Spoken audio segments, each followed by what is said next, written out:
আজ আমি চলে গিয়েছিলাম বেলপাহাড়ি অঞ্চলের দুটি জনপ্রিয় পর্যটনস্থল ঘাগরা জলপ্রপাত এবং তারাফেনী ব্যারেজ।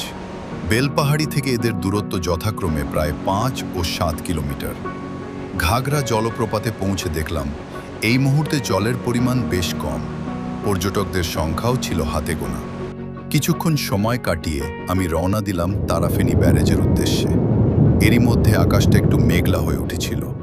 পথে খেজুর গাছে পাকা খেজুর দেখে নিজেকে আর আটকে রাখতে পারলাম না। কিছু খেজুর খেয়ে আবার যাত্রা শুরু করলাম। তারাফেনী ব্যারেজে পৌঁছে দেখলাম চারদিকে বেশ জোরে হাওয়া বইছে আর আকাশ জুড়ে ঘন মেঘ। তবে আবহাওয়া যেমনই হোক না কেন, জায়গাটার সৌন্দর্য সত্যি মন কেড়ে নেওয়ার মতো। চারপাশের প্রাকৃতিক পরিবেশ ও নদীর দৃশ্য জায়গাটিকে আরও আকর্ষণীয় করে তুলেছিল।